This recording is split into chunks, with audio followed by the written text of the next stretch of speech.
Captain தொலைக்காட்சியின் காலை செய்திகளை வழங்குவதற்காக மோனிஷா. முக்கிய செய்திகள்.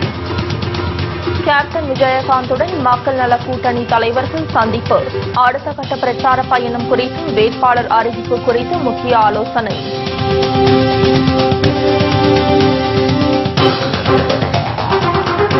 ஏப்ரல் 5ஆம் தேதி நடக்கும் ரயில் மறியல் போராட்டத்தில் தேமுதிக பங்கேற்கும். விவசாய சங்க பிரதிநிதிகள் சந்தித்து ஆதரவு கோரியதை ஏற்று கேப்டன் விஜயகாந்த் அறிவிப்பு.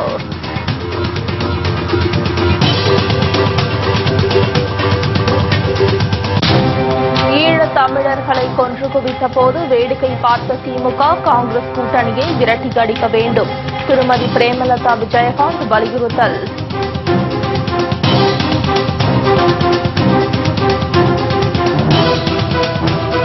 அனைத்து துறைகளிலும் ஊழல் செய்ததுதான் ஜெயலலிதா அரசின் 5 ஆண்டு கால சாதனை.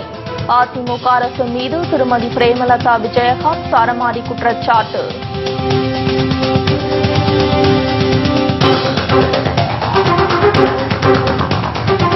எக்காரணத்தை கொண்டும் ஏமன் நாட்டிற்கு செல்ல வேண்டாம். இந்தியர்களுக்கு மத்திய அரசு எச்சரிக்கை.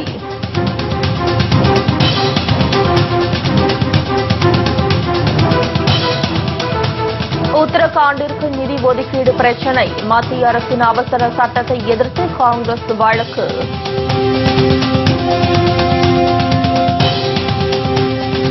விரிவான செய்திகள். தேமுதிக தலைவர் கேப்டன் விஜயகாந்தை மக்கள் நல கூட்டணி கட்சி தலைவர்கள் சந்தித்து முக்கிய ஆலோசனை நடத்தினர். மதிமுக பொதுச் செயலாளர் வைகோ, மார்க்சிஸ்ட் கம்யூனிஸ்ட் கட்சி மாநில செயலாளர் ஜி. ராமகிருஷ்ணன், விடுதலை சிறுத்தைகள் கட்சி தலைவர் தொல் திருமாவளவன், இந்திய கம்யூனிஸ்ட் கட்சியின் மாநில செயலாளர் முத்தரசன் ஆகியோர் சென்னை கோயம்பேட்டில் உள்ள தேமுதிக தலைமை கழகத்தில் கேப்டன் விஜயகாந்தை சந்தித்து பேசினர்.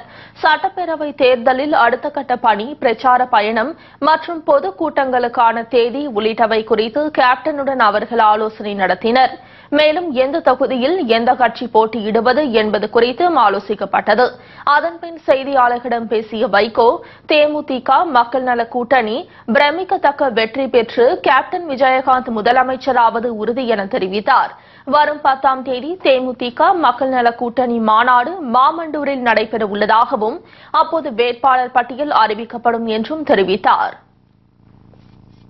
திராவிட கழகம் மக்கள் நல கூட்டணி தேர்தல் சிறப்பு மாநாடு வருகிற 10ஆம் தேதி ஏப்ரல் 10ஆம் தேதி ஞாயிற்றுக்கிழமை அன்று மாலை 4 மணிக்கு மாமண்டூரில் உள்ள ஸ்ரீ ஆண்டாள் அழகர் பொறியியல் கல்லூரி வளாகத்தில் நடைபெறும். இந்த மாநாட்டுக்கு தேமுதிக மக்கள் நல கூட்டணியின் ஒருங்கிணைப்பாளராகிய நான் தலைமை தாங்குகிறேன்.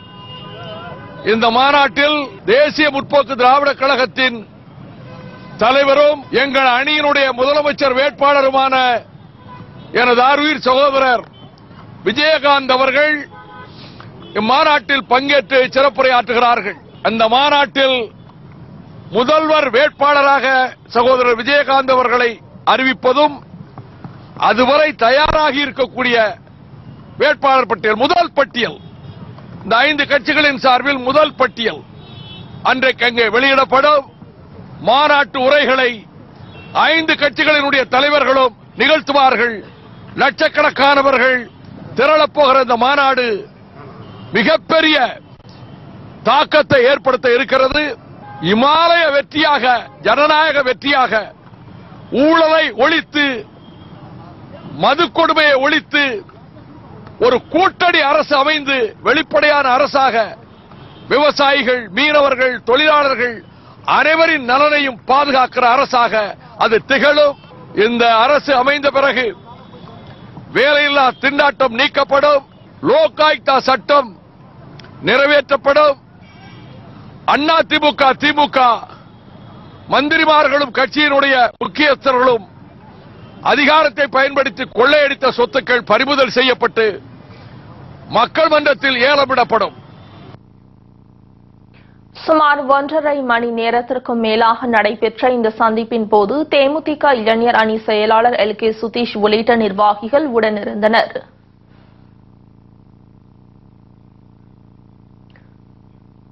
விவசாய கடன்களுக்காக வங்கிகள் மேற்கொள்ளும் ஜப்தி நடவடிக்கையை கண்டித்து தமிழகம் முழுவதும் வருகின்ற 5ஆம் தேதி நடைபெறவுள்ள விவசாய சங்கங்களின் ரயில் மறியல் போராட்டத்திற்கு தேமுதிக தலைவர் கேப்டன் விஜயகாந்த் ஆதரவு தெரிவித்துள்ளார். இது தொடர்பாக அவர் விடுத்துள்ள அறிக்கையில், உழவன் சேற்றில் கால் வைத்தால்தான் நாம் சோற்றில் கை வைக்க முடியும் என்றும், ஆனால் அனைவருக்கும் உணவு படைக்கும் உழவனின் நிலை தமிழகத்தில் பரிதாபத்திற்குரியதாக மாறியுள்ளதாகவும் கவலை தெரிவித்துள்ளார். விவசாயிகள் உற்பத்தி செய்யும் விளைபொருட்களுக்கு உரிய விலை கிடைப்பதில்லை. அடைமழையாலும் கடும் வறட்சியாலும் விவசாயிகள் தொடர்ந்து பாதித்து வருவதாக கூறியுள்ள அவர், அதன் விளைவாக கடனை திரும்ப செலுத்த இயலாமல் விவசாயிகள் தவித்து வருவதாகவும் தெரிவித்துள்ளார். ஆனால் கொடுத்த கடனுக்காக கூட்டுறவு மற்றும் தேசிய வங்கிகள் விவசாயிகளிடம் ஜப்தி நடவடிக்கையில் ஈடுபடுவதாலும், அவர்களின் தன்மானத்திற்கு இழுக்கு ஏற்படும் வகையில் நெருக்குதல் கொடுப்பதாலும் விவசாயிகள் தற்கொலை செய்து கொள்ளும் நிலைக்கு தள்ளப்பட்டுள்ளதாகவும் கேப்டன் வேதனை தெரிவித்துள்ளார். எனவே ஜப்தி நடவடிக்கைகளையும் நெருக்குதல் கொடுப்பதையும் மத்திய மாநில அரசுகள் உடனடியாக கைவிட வேண்டும் என்றும், விவசாயிகளின் கடன்களை தள்ளுபடி செய்ய வேண்டும் என்றும் கேப்டன் வலியுறுத்தியுள்ளார். மேலும் இதே கோரிக்கையை வலியுறுத்தி தமிழகம் எங்கும் வருகின்ற 5ஆம் தேதி செவ்வாய்க்கிழமை ரயில் மறியல் போராட்டத்தில் ஈடுபடுவதாக அனைத்து விவசாய சங்கங்களின் கூட்டு இயக்கம் அறிவித்துள்ளதாக குறிப்பிட்டுள்ள அவர், இந்த போராட்டத்தில் தேமுதிகவும் கலந்து கொள்ள வேண்டும் என விவசாய சங்கங்களின் கூட்டு இயக்கம் கேட்டுக் கொண்டதாக தெரிவித்துள்ளார். விவசாயிகளின் கோரிக்கையை ஏற்று விவசாயிகளுக்கு ஆதரவாக தேமுதிக ரயில் மறியல் போராட்டத்தில் பங்கேற்கும் என கேப்டன் கூறியுள்ளார். இதில் தேமுதிக நிர்வாகிகளும் தொண்டர்களும் விவசாயிகளின் நலனுக்காக அவரவர் இடங்களில் நடைபெறும் ரயில் மறியல் போராட்டத்தில் கலந்து கொண்டு அப்போராட்டத்தை வெற்றியடைய செய்ய வேண்டும் என்று கேப்டன் விஜயகாந்த் தனது அறிக்கையில் கேட்டுக் கொண்டுள்ளார். சிறு இடைவேளைக்கு பிறகு மேலும் பல செய்திகளை பார்க்கலாம். தொடர்ந்து இணைந்திருங்கள் நமது கேப்டன் செய்திகளுடன். சமூக பாதுகாப்பு திட்டங்கள். திமுக காங்கிரஸ் கூட்டணி என்பது ஊழல் கூட்டணி என்று திருமதி பிரேமலதா விஜயகாந்த் குற்றம் சாட்டினார். இலங்கையில் நடந்த இனப்படுகொலையை ஆட்சியில் இருந்த திமுக காங்கிரஸ் வேடிக்கை பார்த்ததாகவும் அவர் புகார் தெரிவித்தார். தேமுதிகவின் தேர்தல் அறிக்கைகளை தமிழக மக்களிடம் எடுத்துக் கூறும் வகையில் திருப்பூர் மாநகராட்சியில் தேர்தல் அறிக்கை விளக்க பொதுக்கூட்டம் பிரம்மாண்டமான முறையில் நடைபெற்றது. இந்த பொதுக்கூட்டத்தில் கலந்து கொண்டு சிறப்புரையாற்றிய திருமதி பிரேமலதா விஜயகாந்த், திருப்பூர் மாநகராட்சியாக அறிவிக்கப்பட்டு பல ஆண்டுகளாகியும் எந்த அடிப்படை பிரச்சினைகளையும் நிறைவேற்றவில்லை என்று பட்டியலிட்டார். திருப்பூர் அதிமுக மேயர் மற்றும் முன்னாள் தூத்துக்குடி மேயர் சசிகலா புஷ்பாவின் செயல்பாடுகள் வாட்ஸ்அப்பில் வெளிவந்ததை ஆளும் கட்சியின் லட்சணம் என்று கூறினார். எந்த ஒரு முன்னேற்றமுமே இந்த 5 வருஷத்துல நாங்க பார்க்க முடியல. அதற்கு உதாரணம், நான் போன வாட்டி வரும்பொழுதே என்னுடைய கண்டனத்தை தெளிவாக இங்க பதிய வச்சுட்டு போயிருக்கேன் இந்த மாநகராட்சியில. அதுல முதல் பிரச்சனையாக இங்க எம்ஜிஆர் சிலை இருக்கு, அது பக்கத்துல போடப்பட்ட பணிகள்ல இன்னைக்கு அந்த பணிகள் அப்படியே கிடப்புல போடப்பட்டிருக்கு. அங்க ஒரு மேம்பாலம் வரணும்னு சொல்லி நினைச்சாங்க. ஆனா இன்னைக்கு பல லட்சம் ரூபாய் செலவு பண்ணியும் அந்த திட்டங்கள் கிடப்புல போடப்பட்டிருக்கு. அங்க மாநகராட்சி பூங்கா இருக்கு, அதை அழகுபடுத்தணும்னு சொன்னாங்க. அந்த பூங்காவும் இதுவரைக்கும் சரி செய்யப்படவில்லை. அதே போல டிஎம்எஃப் மருத்துவமனை பக்கத்துல பாலம் கட்டணும்னு சொல்லி இன்னைக்கு உங்கள்கிட்ட வாக்குறுதி கொடுத்தாங்க. ஆனா இன்னைக்கு வரைக்கும் அங்க பாலம் வந்திருக்கா அப்படின்னு கேட்டா வெறும் பணம் வீணடிக்கப்பட்டிருக்கு. அந்த பணம் லஞ்சத்துக்கும் ஊழலுக்கும் செலவாயிருக்கே ஒழிய அங்க எந்த விதமான முன்னேற்றமும் காண முடியல. ஊத்துக்குளி ரோடுல போக்குவரத்து இல்லாத மாதிரி மக்கள் இன்னைக்கு சிரமப்படக்கூடிய ஒரு நிலைமையை தான் அவங்க உருவாக்கி இருக்காங்களே ஒழிய அந்த மேம்பால பணி இன்றைக்கு வரைக்கும் முடியாத ஒரு நிலைமை. அதே போல திருப்பூர் பழைய பேருந்துல பல ஆயிரம் மக்கள் தினந்தோறும் வந்து போறாங்க. ஆனா அடிப்படை வசதியா ஒரு கழிப்பிட வசதியோ ஒரு சுகாதாரமாக குப்பை கூலங்கள் இல்லாத ஒரு பஸ் ஸ்டாண்ட் அங்க இருக்கா என்றால் இது ஒரு மிகப்பெரிய ஒரு கேள்விக்குறியாதான் இன்னைக்கு வரைக்குமே இருக்கு. இங்க ஒரு மேயர் இருக்காங்க, ஏற்கனவே திருப்பூர் மாநகராட்சியை கண்டிச்சு ஆர்ப்பாட்டத்திற்காக நான் வந்த பொழுதே அவங்கள பத்தி நான் பேசியிருக்கேன். சோ இன்னைக்கும் மாநகராட்சியை பத்தி பேச வந்திருக்கேன். விசாலாட்சி என்று சொல்றவங்க இதுவரைக்கும் தமிழ்நாட்டில் யாருமே கொடுக்காத ஒரு விளக்கத்தை கொடுத்த முதல் மேயர் ஒருத்தர் தமிழ்நாட்டில் இருக்கிறார் என்றால் அது இந்த திருப்பூர் மேயர் தான்.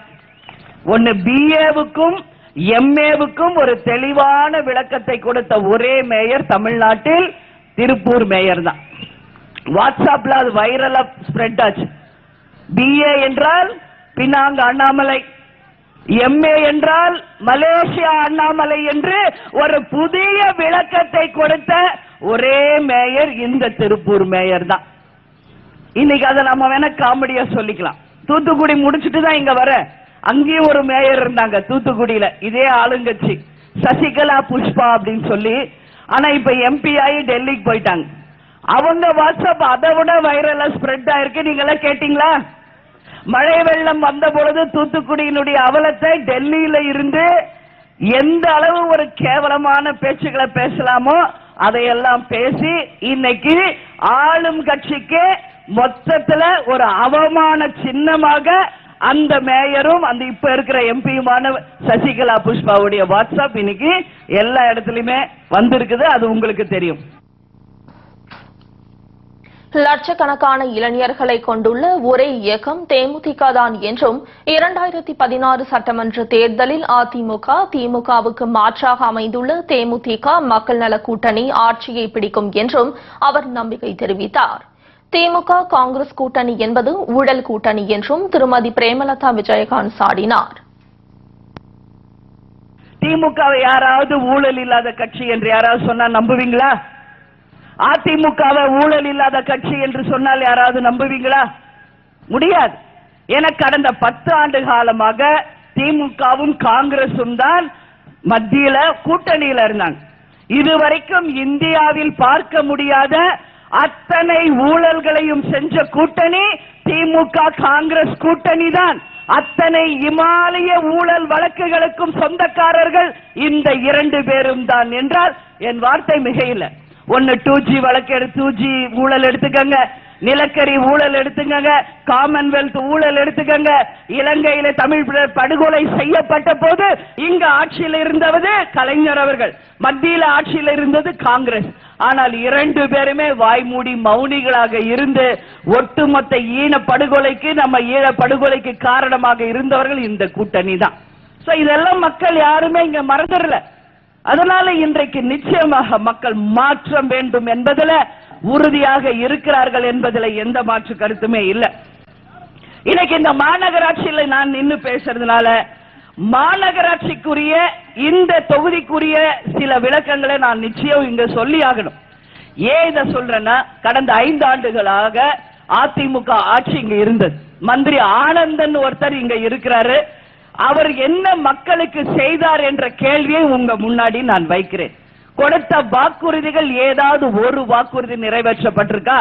இந்த தொகுதிக்காக அவர்கள் சொன்ன ஏதாவது ஒரு திட்டம் நிறைவேற்றிருக்கா அப்படிங்கிற கேள்விக்குறியை மக்களாகிய உங்கள் முன்னாடி நான் வைக்கிறேன்.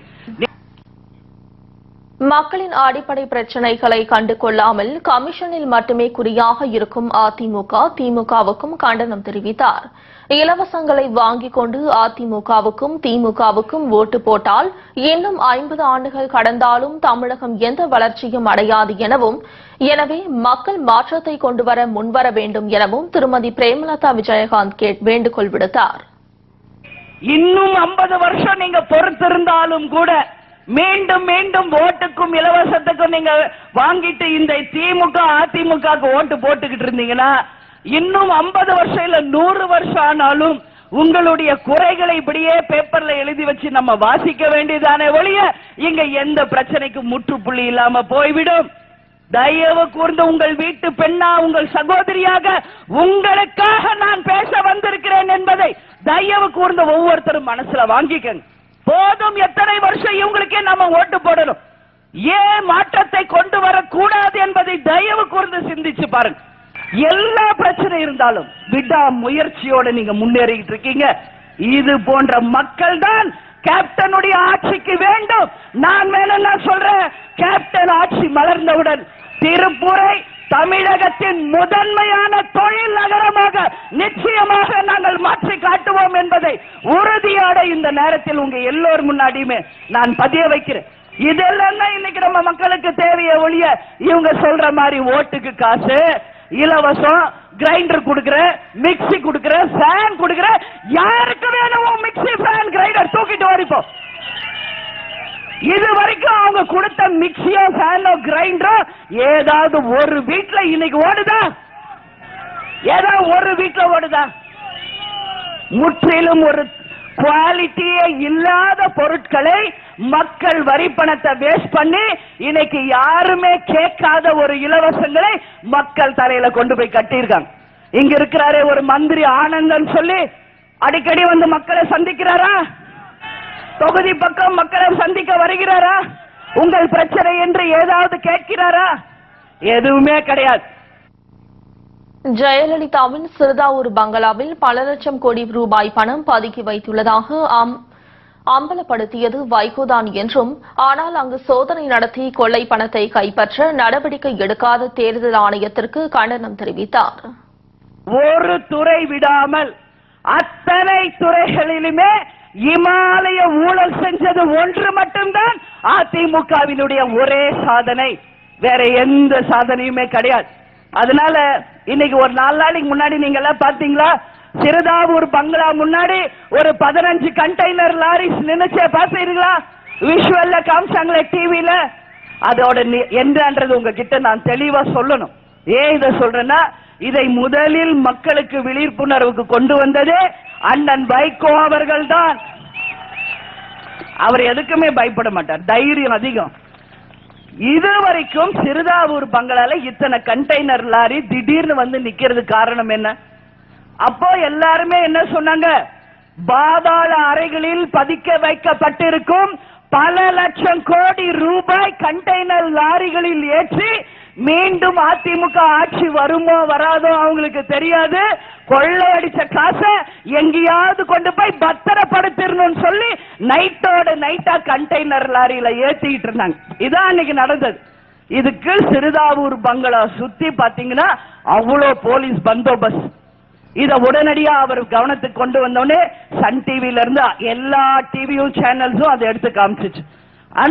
ஆனா நம்ம தேர்தல் ஆணையம் ஒண்ணு இருக்கு பாருங்க, அது மாதிரி ஒரு சோம்பேறி ஆணை எங்கேயுமே பார்க்க முடியாது. அண்ணன் சொல்லி இது இந்தியோட 10 நாள் ஆச்சு. இன்னைக்கும் என்ன சொல்றாரு ராஜேஷ் லக்கானி அவர்கள்? எஸ்பியோட அனுமதியை கேட்டிருக்கோம், கலெக்டர் கிட்ட அனுமதியை கேட்டிருக்கிறோம். எதுக்கா? சிறுதாவூர் பங்களாவை போய் ஆராய்ச்சி பண்ணலாமா வேணாமா என்று இன்னைக்கு இப்போதான் ஆலோசனை பண்ணிட்டு இருக்காராம் 10 நாளா. இன்னைக்கு கஷ்டப்பட்டு வியாபாரத்துக்காக 1 லட்சமோ 2 லட்சமோ 5 லட்சமோ பேக்ல வச்சு கொண்டு போனா இததான் இன்னைக்கு ஃபிளையிங் ஸ்குவாட் பிடிக்கிறாங்க. இன்னைக்கு கணக்கிலேயே வராத 5 லட்சம் ரூபாய் பிடிபட்டு இருக்கிறது. கணக்கிலேயே வராத இந்த வியாபாரி கொண்டு போன 1.5 லட்சம் ரூபாய் பிடிபட்டிருக்கு அப்படின்னு சொல்லி ஒரு பெரிய அளவுல ஃபிளையிங் ஸ்குவாட வச்சு பிடிக்கிறாங்க. வியாபாரிகள் அவங்க வியாபாரத்துக்காக கொண்டு போற அந்த கொஞ்ச நஞ்ச காசை கூட முடக்கி இன்னைக்கு இருக்கிற வியாபாரத்தையும் ஒட்டுமொத்தமாக முடக்கக்கூடிய ஒரு அரசாங்கம் தான் இந்த அரசாங்கம் இருக்கே ஒழிய, ஆனா கண்டெய்னர் லாரியில இன்னைக்கு கோடி கோடியா கொள்ளடிச்சு கொண்டு போறதை தடுக்கிற ஆணையாக இன்னைக்கு தேர்தல் ஆணையம் இல்லை என்பதை மக்கள் கண்டனமாக இந்த நேரத்தில் நான் பதிய வைக்கிறேன். கிரானைட் ஊழல் வழக்கில் பிஆர்பி விடுவிக்கப்பட்ட விவகாரத்தில் நீதிபதி சஸ்பெண்ட் செய்யப்பட்டதை சுட்டிக்காட்டிய திருமதி பிரேமலதா விஜயகாந்த், அதேபோல் தேர்தல் ஆணைய அதிகாரிகளும் நேர்மையாக நடந்து கொள்ள வேண்டும் என்று கேட்டுக் கொண்டார். திருப்பூர் மாவட்ட செயலாளர் தினேஷ்குமார், கீர்த்தி சுப்பிரமணியம் தலைமையில் நடைபெற்ற பொதுக்கூட்டத்தில் கேப்டன் விஜயகாந்த் அணியில் இடம்பெற்றுள்ள மக்கள் நல கூட்டணி முன்னணி நிர்வாகிகள், மகளிர் அணியினர், கழக தொண்டர்கள் மற்றும் பல்லாயிரக்கணக்கான பொதுமக்கள் கலந்து கொண்டனர்.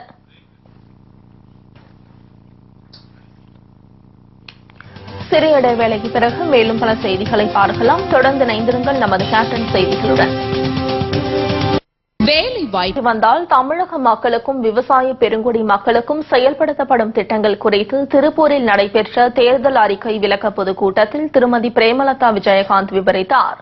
பெண்கள் படித்த பட்டதாரிகள், இளைஞர்களுக்கு வேலை வாய்ப்பு, நதிகள் இணைப்பு, உணவு, பால் உற்பத்தி, ஓய்வூதியம் உள்ளிட்ட பல்வேறு திட்டங்கள் செயல்படுத்தப்படும் என்றும் ஊழல் எதிர்ப்பு படை உருவாக்கப்படும் என்றும் அவர் உறுதிபட தெரிவித்தார். நீங்க எல்லாமே பார்த்ததுனால நான் ஷார்ட்டா அதை சொல்றேன். முதல் வேலையே நமக்கு இங்க வேலை வாய்ப்புக்கு கான்சென்ட்ரேஷன் பண்றதா முதல் வேலை. இலவசங்கள், ஓட்டு காசு எல்லாம் சொல்லி மக்களை ஏமாத்தணுன்ற எண்ணம் என்னைக்குமே கேப்டனுக்கு இல்ல. அதனால இங்க விவசாய மக்கள் இருக்கிறதுனால நம்மாழ்வார் விவசாய திட்டத்தின் சார்பாக நிச்சயமாக இங்க இருக்கிற அத்தனை விவசாயிகளுக்குமே கருவிகள், உரம் உயர்தரமாக மானியத்தில் நிச்சயமாக வழங்கப்படும். உணவு உற்பத்தி, பால் உற்பத்தி, எண்ணெய் உற்பத்தி எல்லாத்தையும் மேம்படுத்துவோம். ஓய்வூதிய திட்டம் யாருக்கு? இதுவரைக்கும் விவசாயிகளுக்கு ஓய்வூதிய திட்டம் கொடுக்கல. நம்ம கவர்மெண்ட் 60 வயது முடிந்த விவசாயிகளுக்கு ஓய்வூதிய திட்டத்தை தரப்போகும் முதல் அரசு நமது அரசு தான். அதே போல கக்கன் கைத்தறி நெசவாளர்கள் 60 வயதுக்கு மேற்பட்டவர்களுக்கும் ஓய்வூதிய திட்டத்தை நாம தரப்போகிறோம். அதே போல அப்துல் கலாம் கிராம பொலிவு திட்டத்தின் மூலம் 12,620 கிராமங்களை நம்ம முன்னுதாரணமா எடுத்து ஒவ்வொரு தனிநபர் வருமானம் 25,000 ரூபாய் முன்னேற்றுவோம். அதே மாதிரி இங்க குழந்தைகளுக்கு சைக்கிள், புக்ஸ் இலவசமா, கண் செக்கப், கண்ணாடி எல்லாமே. இங்க எல்லா இடத்துலயும் நான் போறப்ப பார்ப்பேன், பெண்களுக்கு ஈவினிங் காலேஜ் இல்ல, அதாவது அரசு கலைக்கல்லூரி இல்லை என்பது எல்லாரும் சொல்றாங்க. அதனால உங்களுக்கு ஈஸியா புரியுற மாதிரி சொல்றேன். இங்க இருக்கிற கவர்மெண்ட் ஸ்கூல்ஸையே அப்படியே ஈவினிங் காலேஜாக பெண்கள் அரசு கலைக்கல்லூரியாக மாற்றப்பட்டு எங்கெல்லாம் பெண்களுக்கு அரசு கலைக்கல்லூரி வேண்டுமோ உறுதியாக நாம கொண்டு வருவோம் என்பதை சொல்ற. இங்க தண்ணி பிரச்சனையை உடனடியாக அகற்றுவதற்கு நதிகள் இணைப்பு இந்தியா முழுக்க நடக்குதோ இல்லையோ, தமிழகத்தில் இருக்கிற அனைத்து நதிகளையும் ஒன்றாக இணைப்போம் என்ற வாக்குறுதியை உங்க எல்லோருக்குமே நான் சொல்றேன். உங்களை எல்லாருக்கும் நல்ல ஒரு வாய்ப்பு. பெட்ரோல் இன்னைக்கு எவ்வளவு விக்குது, டீசல் விக்குது. ஆனா பெட்ரோல் 45 ரூபாய்க்கும் டீசல் 35 ரூபாய்க்கும் கொடுக்க போகும் முதல் அரசு நம்முடைய அரசு தான் என்பதை உறுதியா சொல்றேன். சென்ட்ரல் கவர்மெண்ட் ஸ்கீம் எப்படி முடியும் நீங்க யாரும் கேட்காதீங்க. ஒரு பெரிய பெரிய வல்லுநர்களை வச்சு எழுதிதான் இதை கொண்டு சொல்றோம். இன்னைக்கு நிச்சயமாக இந்த திட்டத்தை கேப்டன் ஆட்சி வந்தவுடனே தமிழ்நாட்டில் இருக்கிற அத்தனை மக்களுமே இதை பெனிஃபிட் ஆக போறீங்க. உறுதியாக நம்மால முடியும் என்ற உறுதியை சொல்றேன். அதே மாதிரி டோல்கேட்ஸ்ல இன்னைக்கு இருக்கிற கட்டணத்தை விட பல மடங்கு கட்டண உயர்வு பண்ணிருக்காங்க. அதை கடுமையாக இந்த நேரத்தில் கண்டிப்பதோடு டோல்கேட்ஸ் உடைய வருமானத்துல பாதியாக குறைச்சு காலாவதியான டோல்கேட்ஸை மூடுவோம். ரேஷன் பொருட்கள் பெண்களுக்கு இது கேப்டன் சொன்னது வீடு தேடி வரும் என்கின்ற உறுதியை ஒட்டுமொத்த பெண்களுக்கும் கேப்டனின் கனவு திட்டமான ரேஷன் பொருள் வீடு தேடி வரும் என்றது சொல்ற. இன்னைக்கு படிச்ச இளைஞர்களுக்கு நிறைய பேருக்கு வேலை இல்லாம கஷ்டப்படுறாங்க. அதனால விப்ரோ, சத்தியம் போன்ற பெரிய பெரிய நிறுவனங்களோட டைப் பண்ணி உடனடியாக படிச்சவர்களுக்கு வேலை வாய்ப்பை உருவாக்கி தருவோம். இப்ப ஏர்போர்ட் இங்க இருக்கு கோயம்புத்தூர்ல, அது விரிவாக்கம் பண்ணல. விரிவாக்கம் பண்ணிருந்தா இங்க பல தொழில் முன்னேறி இருக்கும். ஆனா செய்யல. அது போல சின்ன ஏர்போர்ட், சின்ன ஹார்பர்ஸ் எல்லாம் டெவலப் பண்ணி அதன் மூலம் வேலை வாய்ப்பை உருவாக்குவோம். ரமணா படத்துல வர்ற மாதிரி ஆன்டி கரப்ஷன் போர்ஸ் என்ற ஒன்று உருவாக்கப்படும். எங்கெல்லாம் லஞ்சம் ஊழல் இருக்கிறதோ அந்த இடத்துல எல்லாம் லஞ்ச ஊழலை அகற்றி டிரான்ஸ்பரண்ட் கவர்மெண்ட் மக்களுக்கு கொண்டு வருவோம். வெளிப்படையான ஆட்சியை நாங்கள் கொண்டு வருவோம். அதே போல பெண்களுக்கு 25 லட்சம் பெண்களுக்கு வேலை வாய்ப்பை உருவாக்கி கொடுப்போம் என்பதை இந்த நேரத்தில் நான் உறுதியாக சொல்றேன். பெண்களுக்கு இன்னைக்கு பாதுகாப்பு இல்ல. அதனால எல்லா பஸ் ஸ்டாண்ட், கவர்மெண்ட் பஸ்ல சிசிடிவி கேமரா பொருத்தப்பட்டு பயணிக்கக்கூடிய அத்தனை பயணிகளுக்கும், பஸ் ஸ்டாண்ட்ல நிக்கிற அத்தனை பேருக்கும் உறுதியாக பாதுகாப்பை ஏற்படுத்தி கொடுப்போம் என்பதை எல்லா வாக்குறுதியாகவும் உங்ககிட்ட சொல்லியிருக்கேன். இன்னும் நிறைய இருக்கு, சொன்னா இன்னும் 3 மணி நேரம் ஆகும். அதனால நீங்க ஷார்ட்டா சொல்லியிருக்கேன், புரிஞ்சுக்கங்க. டெய்லி கேப்டன் டிவிலையும் வருது, அதை நீங்க எல்லாரும் பாத்துக்கணும்னு சொல்லி இந்த நேரத்தில் கேட்டுக்கிறேன்.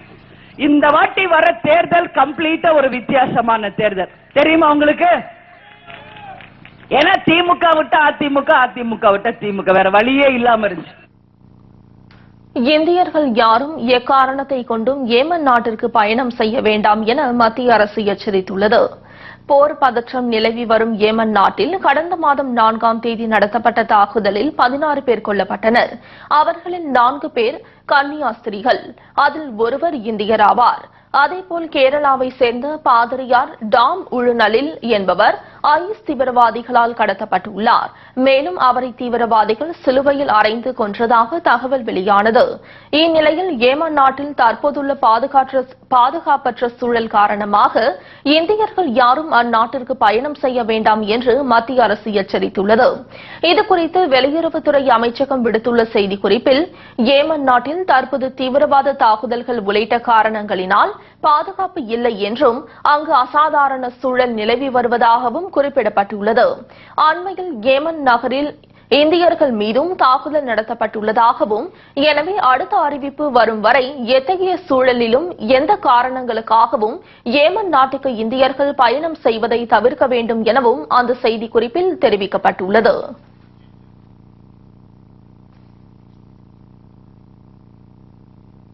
இத்துடன் செய்திகள் நிறைவடைகின்றன.